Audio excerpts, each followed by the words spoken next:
Corinto era una ciudad vibrante, ruidosa, excesiva.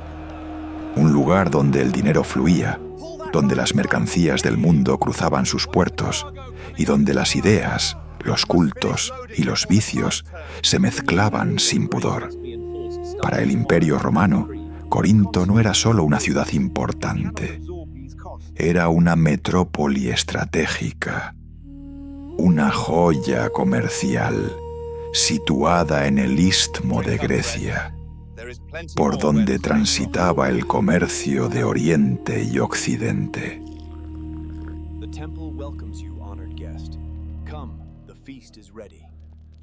Se estima que su población alcanzaba los 400.000 habitantes, una cifra superada únicamente por Roma, Alejandría y Antioquía. Pero junto con la riqueza y el prestigio, Corinto arrastraba una reputación oscura. Era conocida como una ciudad voluptuosa, entregada al placer, donde la inmoralidad no solo era tolerada, sino celebrada.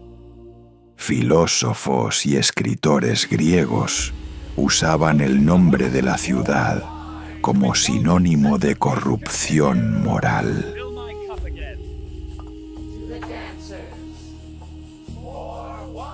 Decir que alguien vivía a la manera corintia era, en esencia, acusarlo de una vida sexual desordenada.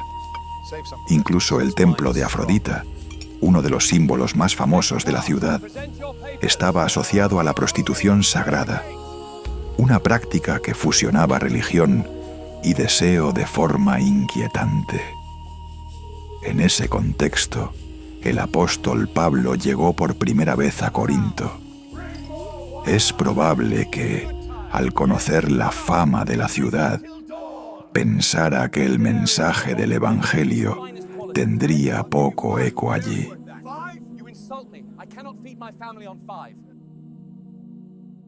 Y, sin embargo, una iglesia nació. Una comunidad cristiana floreció en medio de ese ambiente hostil. Lo sorprendente es que aquella iglesia no carecía de dones espirituales. Al contrario, abundaban las manifestaciones, el conocimiento, la elocuencia, el fervor. Desde fuera, podía parecer una iglesia vibrante, poderosa, incluso ejemplar. Pero cuando Pablo escribe su primera carta a los Corintios, el cuadro que emerge es profundamente humano y profundamente inquietante.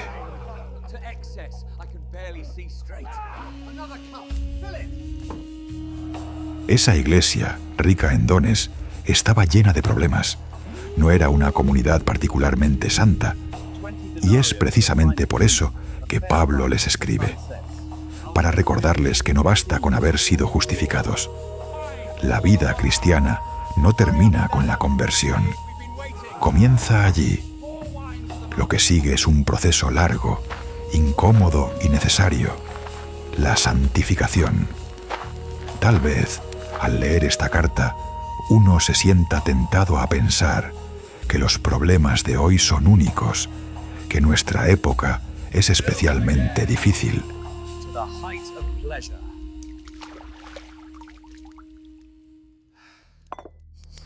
Pero basta con asomarse a la iglesia de Corinto para poner todo en perspectiva. Allí encontramos conflictos, abusos, inmoralidad, orgullo espiritual, divisiones, idolatría. Pablo no idealiza a la iglesia primitiva, la muestra tal como era, y al hacerlo nos obliga a mirarnos en ese espejo. Pablo señala varios pecados graves que existían dentro de la iglesia. El primero es tan escandaloso que incluso la sociedad pagana lo consideraba intolerable. Se trata de un caso de incesto.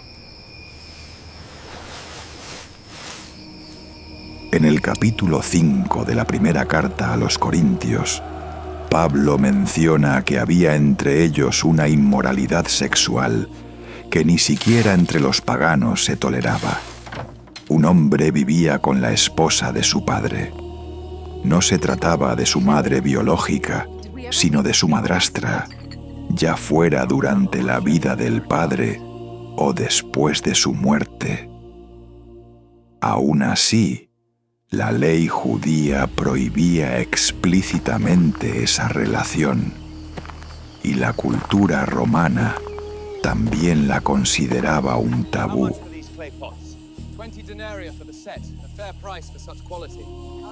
El término que Pablo utiliza para describir este pecado es porneia, una palabra amplia que abarca todo tipo de actividad sexual fuera del matrimonio.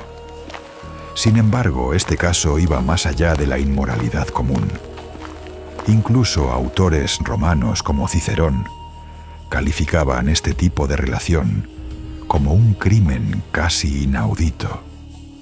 Y sin embargo, allí estaba, no en la sociedad pagana, sino dentro de la Iglesia. Lo más grave no era solo el pecado en sí, sino la reacción de la comunidad.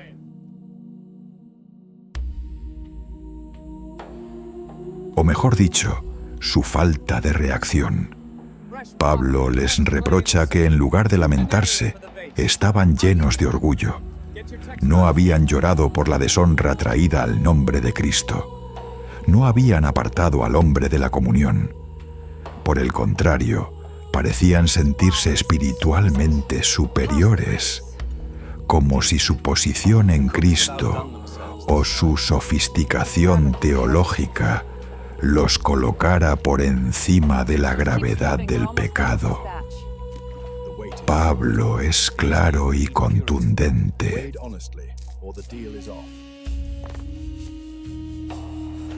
La solución era apartar a ese hombre impenitente de la comunidad, entregarlo fuera de la protección de la Iglesia, no como un acto de crueldad, sino como una medida seria, necesaria, para preservar la santidad del cuerpo de Cristo.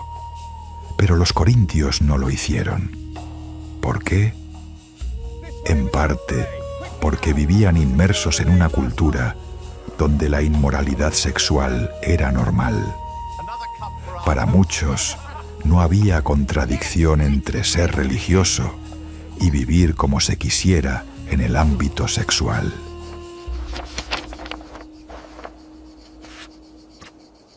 La cultura griega incluso tenía frases que lo resumían sin vergüenza. Las amantes para el placer, las concubinas para el cuidado diario, las esposas para dar hijos legítimos. Esa mentalidad no desaparecía mágicamente con la conversión. Muchos la arrastraban dentro de la Iglesia. Algunos incluso justificaban su tolerancia apelando al amor, a la apertura, a la aceptación.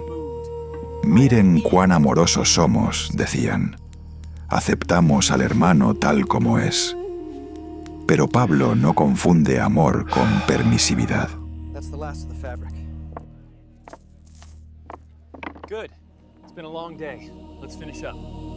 Y aquí aparece una advertencia que sigue siendo vigente. Nunca debemos subestimar lo que la gente está dispuesta a permitir en nombre de la tolerancia. El segundo gran pecado que Pablo aborda es la inmoralidad sexual generalizada. No se trataba de un caso aislado, sino de una conducta extendida dentro de la congregación. En el capítulo 6, Pablo confronta directamente esta realidad.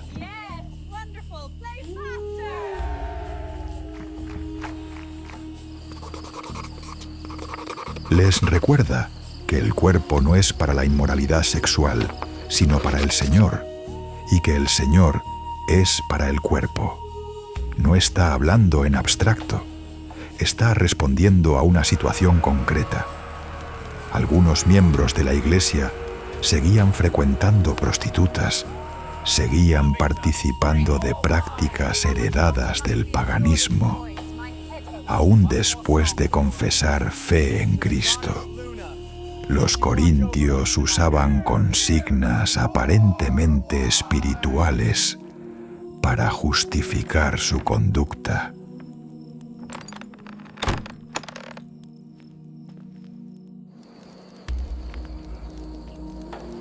Decían que todo les era lícito, que el cuerpo era irrelevante, que lo espiritual era lo único que importaba. Pablo desmonta esa teología defectuosa. El cuerpo no es un objeto moralmente neutro, es parte integral de la vida cristiana. Unirse sexualmente a una prostituta no es un acto trivial, es una unión real, profunda, incompatible con la unión espiritual con Cristo. Pablo no les dice que resistan heroicamente la tentación, les dice que huyan de la inmoralidad sexual.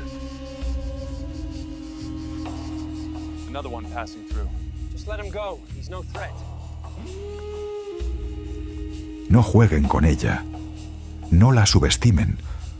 Muchos han caído por pensar que podían controlarla, que podían acercarse sin consecuencias.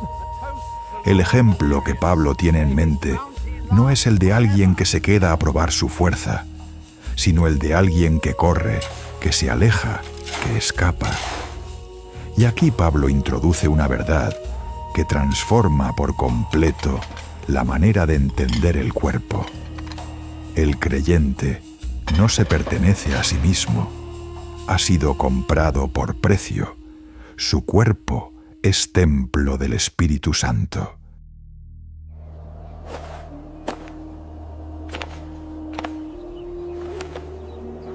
Contaminarlo es profanar lo que pertenece a Dios. Esta afirmación no se limita a la sexualidad, se extiende a toda la vida. Si nuestros cuerpos pertenecen a Cristo, entonces existen para glorificarlo. Así, la Iglesia de Corinto se revela como una comunidad llena de contrastes, espiritual en apariencia, pero profundamente confundida en la práctica. Y Pablo, con paciencia y firmeza, comienza a desenredar ese nudo.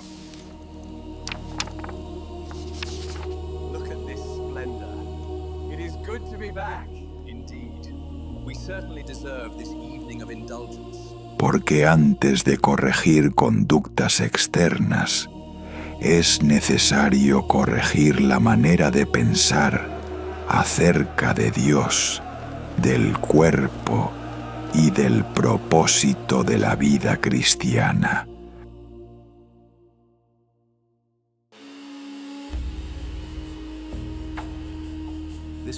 La idea de que el cuerpo es templo del Espíritu Santo no era una metáfora poética para Pablo, era una afirmación radical, especialmente para una ciudad como Corinto. Un templo era un lugar sagrado, apartado, consagrado a una deidad. No se trataba de un espacio común ni de algo que pudiera usarse sin cuidado. Por eso, cuando Pablo afirma que cada creyente es un templo, está diciendo algo profundamente confrontador. La vida cristiana no se limita al alma, ni a lo invisible, ni a lo interior.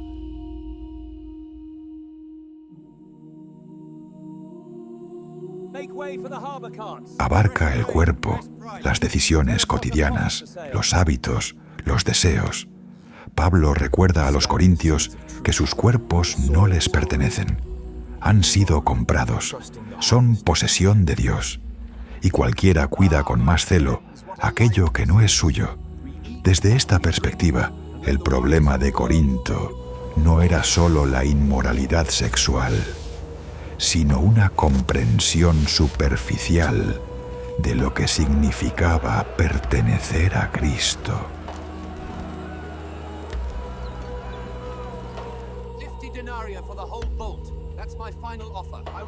Si el cuerpo es del Señor, entonces no puede ser tratado con indiferencia, ni abandonado a la pereza, ni entregado al exceso. Todo debe orientarse a glorificar a Dios. Pero los problemas no terminaban allí.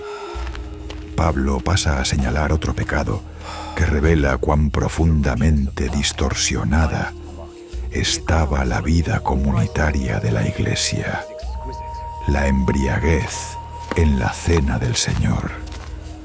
Este asunto es particularmente grave porque afecta el acto más sagrado de la vida cristiana.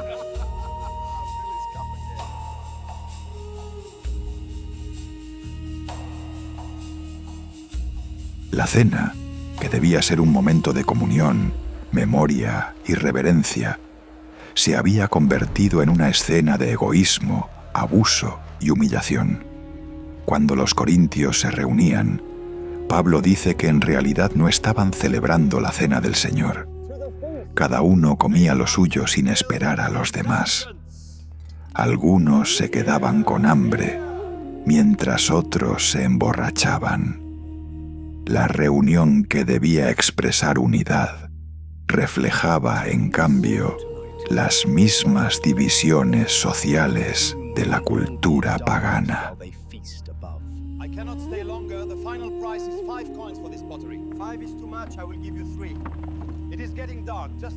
Los ricos llegaban primero, traían abundancia, comían y bebían sin medida. Los pobres, que llegaban más tarde después de trabajar, encontraban poco o nada. Para Pablo, esto no era simplemente una falta de cortesía, era una profanación. Tratar la cena del Señor como una comida común, dominada por el apetito y el egoísmo, era despreciar el cuerpo de Cristo. Y Pablo no suaviza el lenguaje. Advierte que quien participa indignamente come y bebe juicio para sí mismo.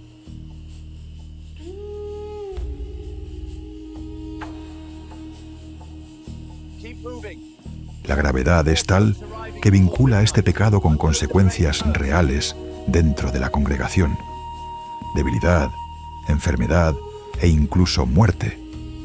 Esto nos muestra algo inquietante. Es posible participar externamente en actos sagrados y aún así tener el corazón completamente fuera de lugar. La iglesia de Corinto tenía dones, conocimiento, experiencias espirituales, pero carecía de reverencia.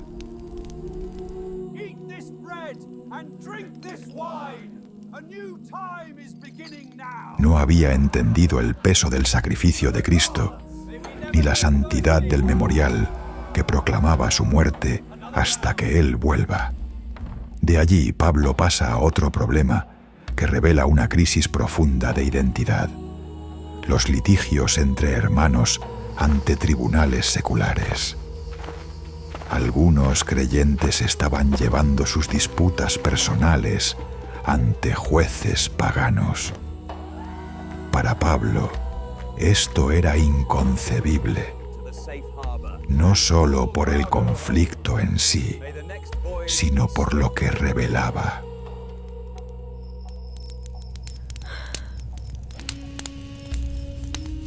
Al hacer esto, los cristianos demostraban que no confiaban en la sabiduría de Dios ni en la capacidad de la Iglesia para resolver sus propios asuntos. Pablo apela a una verdad sorprendente: los santos juzgarán al mundo, incluso participarán de alguna forma en el juicio de los ángeles caídos.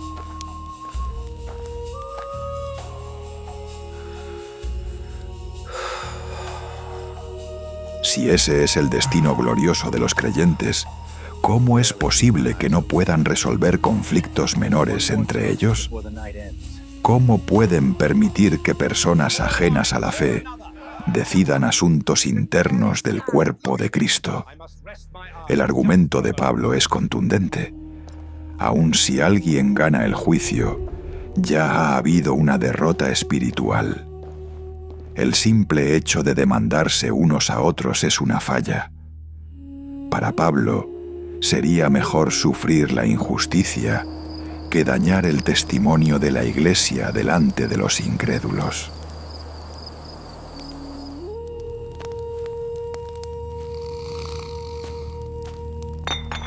Esto no significa que los problemas deban ignorarse, ni que la ley civil no tenga su lugar. Pablo reconoce que el Estado está llamado a tratar los asuntos criminales, pero los conflictos civiles entre creyentes deberían resolverse dentro del ámbito correcto. Cuando una comunidad cristiana no puede manejar sus propias tensiones, algo esencial se ha roto. La fe deja de ser una realidad compartida y se convierte en un discurso vacío.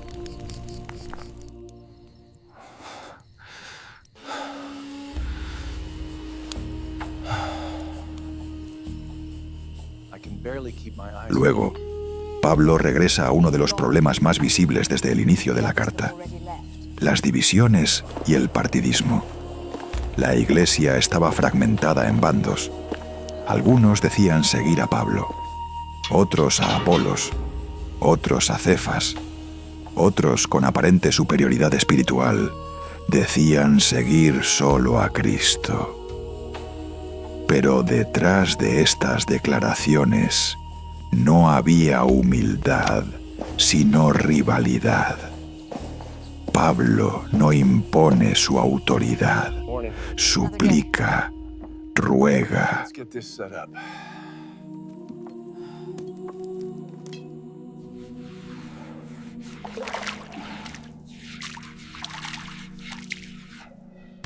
Les pide que vivan en armonía, que no haya divisiones, que estén unidos en una misma mente y un mismo propósito.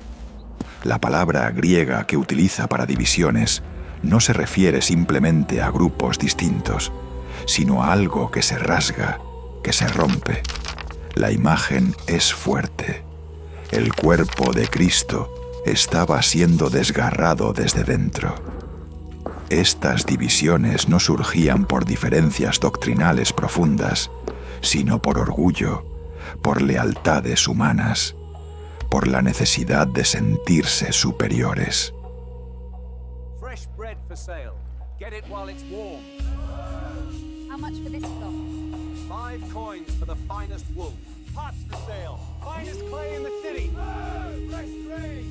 La fascinación por líderes, por estilos, por elocuencia, estaba reemplazando la centralidad de Cristo. Y Pablo hace una pregunta que desarma cualquier argumento. ¿Está dividido Cristo? ¿Fue Pablo crucificado por ustedes? La respuesta es evidente, pero la práctica de la Iglesia contradecía esa verdad. Más adelante, Pablo aborda otro pecado persistente: la idolatría. Aunque muchos corintios habían abandonado formalmente el paganismo, seguían participando en prácticas asociadas a los ídolos.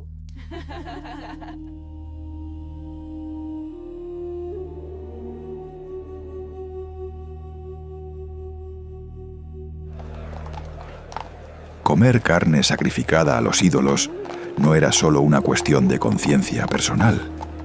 En Corinto estaba cargado de significado religioso. Participar en esos banquetes implicaba comunión con aquello que representaban. Algunos apelaban a su conocimiento. Decían que el ídolo no era nada. Pablo no discute ese punto, pero aclara que detrás de la idolatría hay una realidad espiritual peligrosa. Lo que los gentiles sacrifican, lo sacrifican a los demonios.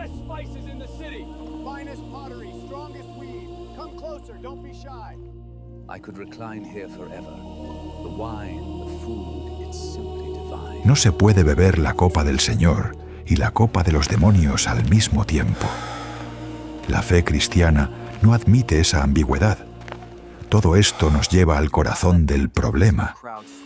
La raíz común de todos estos pecados no era la falta de dones, ni de actividad religiosa, ni de conocimiento. Era la falta de amor. Y es aquí donde Pablo coloca uno de los textos más conocidos y al mismo tiempo más confrontadores de toda la Escritura.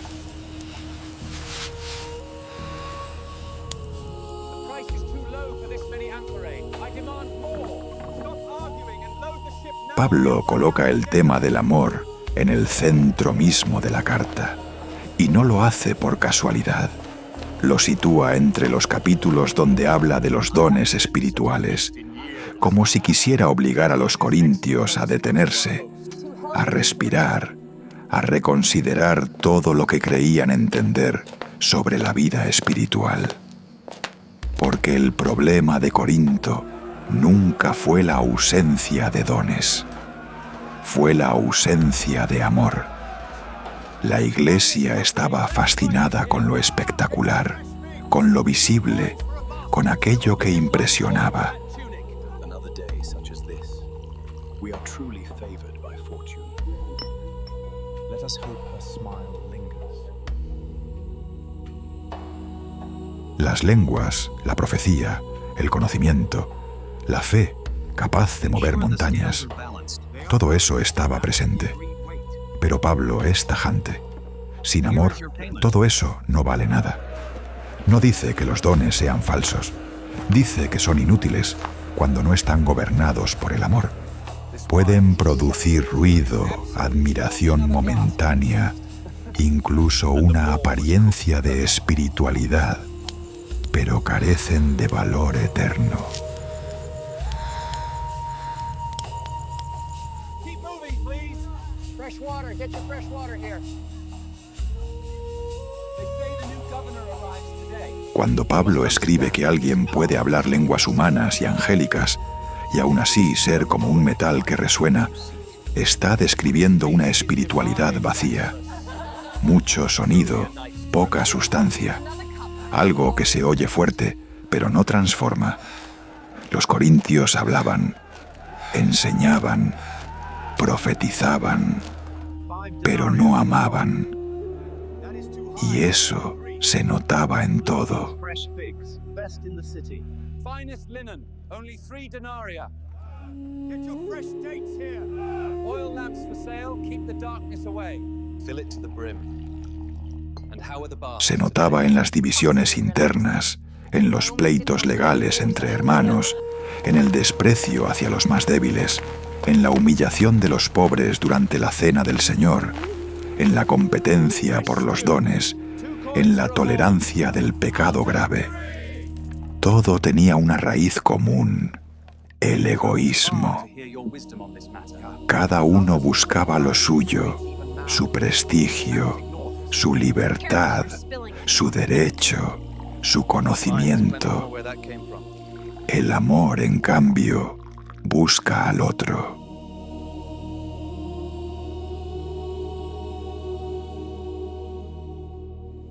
The ceremony must be starting soon. I hope we find a good spot closer to the front. Por eso, cuando Pablo describe el amor como paciente y benigno, no está escribiendo poesía abstracta. Está corrigiendo directamente la conducta de la Iglesia. La paciencia confronta la impaciencia con los débiles. La benignidad confronta la dureza con los pobres. El amor que no se envanece confronta el orgullo espiritual. El amor que no busca lo suyo confronta la obsesión por los derechos personales. Time for the lamps. Cada frase es un espejo incómodo para Corinto.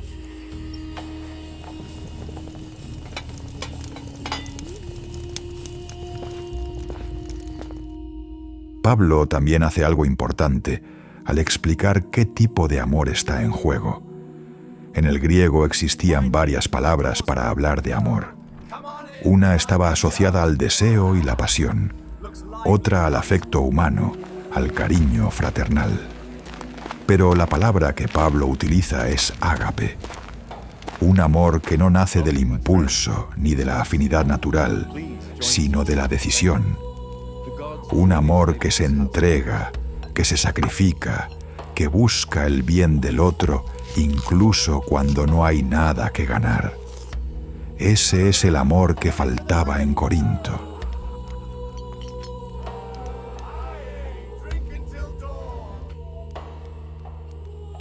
Y sin ese amor, incluso los actos más extremos pierden sentido.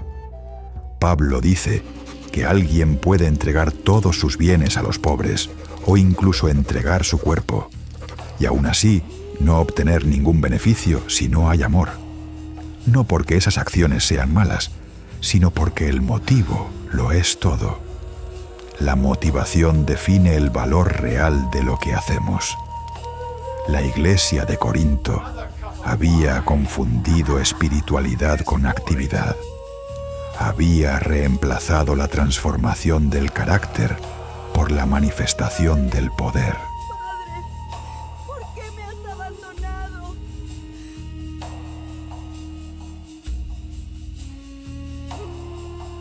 Pero Pablo deja claro que el amor es el criterio supremo, no el don más visible, no la experiencia más intensa, no el conocimiento más profundo, el amor.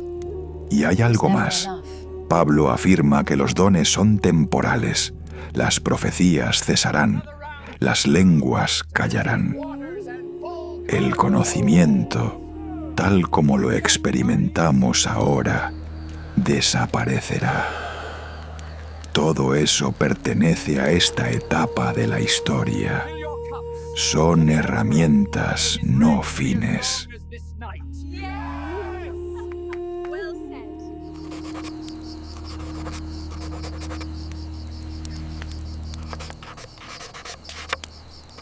Incluso la fe, entendida como confianza en lo que no vemos, llegará a su cumplimiento cuando veamos cara a cara.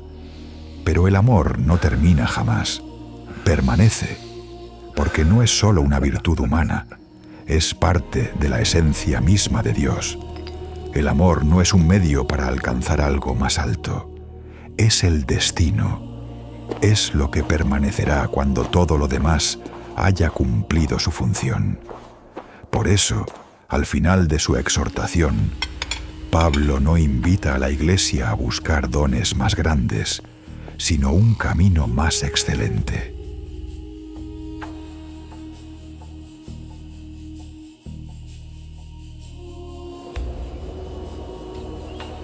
Un camino que no siempre es espectacular, pero sí profundamente transformador.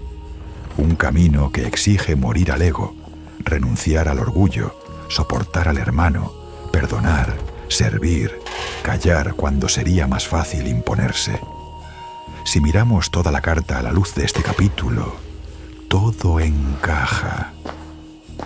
La inmoralidad sexual no es solo un problema de deseo desordenado, sino de falta de amor verdadero, que busca el bien del otro y honra el diseño de Dios.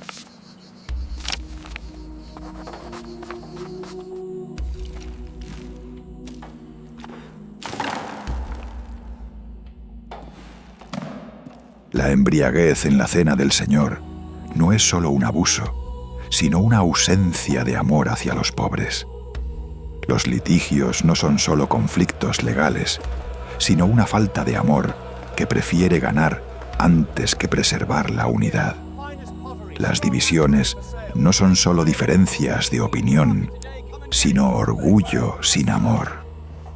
Incluso la idolatría persistente revela una falta de amor exclusivo hacia Dios, porque amar es comprometerse, es renunciar a lo que compite con aquello que decimos amar. I won't pay more than 3 coins. 3 coins. May the gods strike you. It is high quality dinner. Enough. Take the coin and be gone.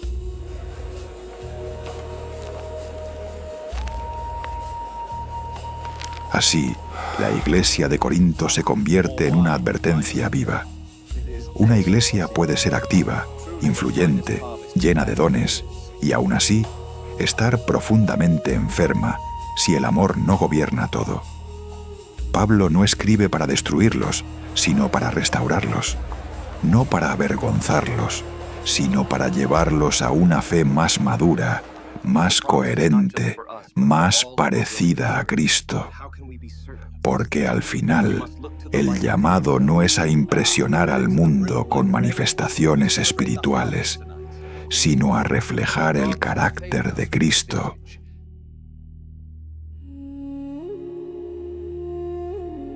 Y ese carácter se define por encima de todo por el amor. Prices today. We have the freshest figs and olives. Come and see. Move your feet. Cuando Pablo termina de corregir, exhortar y confrontar a la iglesia de Corinto, no lo hace con desesperanza, tampoco con cinismo. Su tono no es el de alguien que se rinde ante una comunidad fallida, sino el de un padre espiritual que cree profundamente que la transformación es posible. Porque si algo deja claro esta carta, es que Dios no abandona a su iglesia por sus errores. La confronta, la disciplina, la sacude, pero no la desecha. Corinto no era una iglesia débil. Indeed. A pleasure doing business with you. Era una iglesia inmadura. Tenía todo para crecer, pero había elegido caminos equivocados. Había confundido libertad con licencia, conocimiento con sabiduría, dones con carácter. Y Pablo, una y otra vez, los devuelve al centro, a Cristo, a la cruz, a una fe que no se mide por lo espectacular, sino por lo fiel.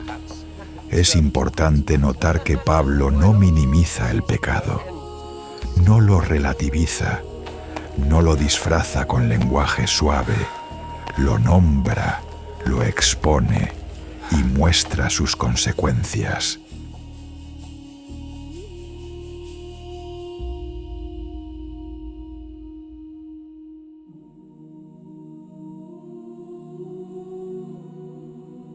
Pero tampoco pierde de vista el propósito final. Cada corrección apunta a la restauración. Cada advertencia busca despertar conciencia. Cada exhortación nace del amor. Cuando Pablo habla de disciplina, no lo hace para destruir al pecador, sino para salvarlo. Cuando habla de huir de la inmoralidad sexual, no es porque desprecie el cuerpo, sino porque lo valora como algo sagrado.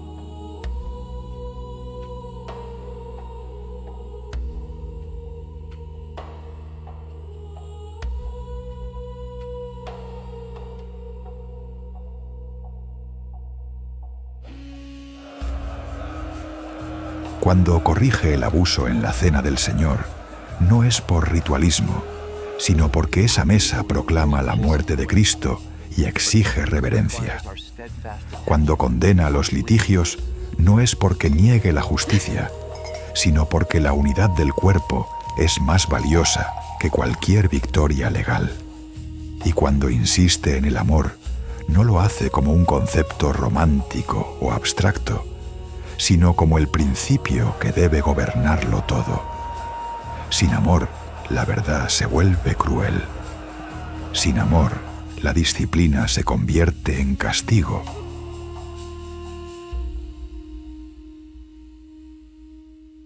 I cannot eat another bite. Nor I. Sin amor, la libertad se transforma en egoísmo. Sin amor, incluso la fe pierde su sentido. La iglesia de Corinto nos incomoda porque se parece demasiado a nosotros, porque nos recuerda que es posible hablar el lenguaje correcto, tener la teología adecuada, participar activamente en la vida religiosa y aún así vivir desconectados del corazón del Evangelio. Nos recuerda que la espiritualidad auténtica no se mide por lo que mostramos, sino por cómo tratamos a los demás cuando nadie nos aplaude.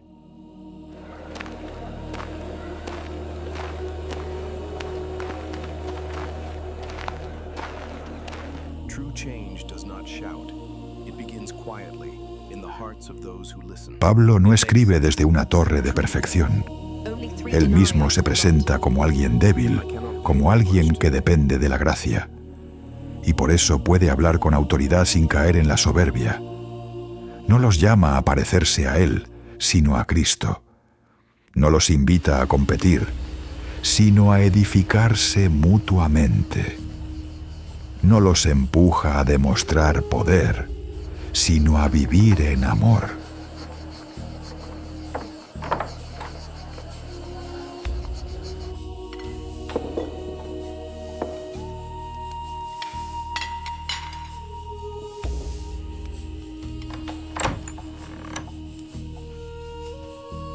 Al final, todo converge en una pregunta silenciosa que atraviesa la carta.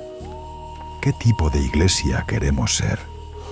¿Una iglesia que impresiona o una iglesia que transforma?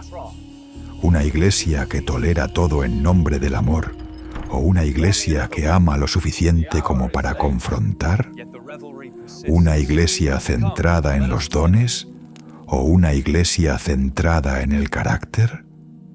Corinto tenía que decidir si seguiría reflejando la cultura que la rodeaba o si permitiría que el Evangelio la moldeara desde dentro.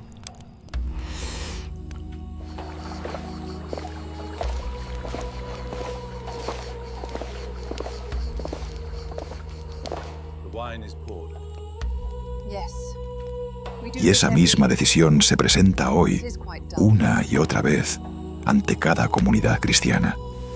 El contexto cambia, las formas cambian, pero el desafío permanece. Pablo sabía que los dones pasarían, que las manifestaciones cesarían, que el conocimiento humano es parcial, pero también sabía que el amor permanece, que es el lenguaje del reino, que es la señal más clara de una fe viva, no el ruido, no la visibilidad, no la influencia, sino el amor que se encarna en acciones concretas.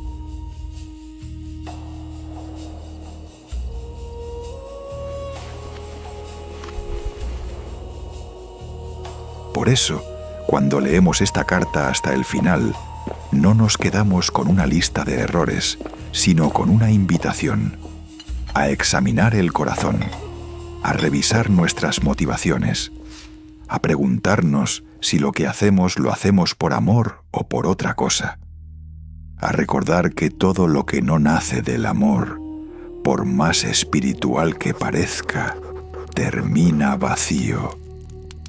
La historia de la Iglesia de Corinto no es una historia de fracaso definitivo.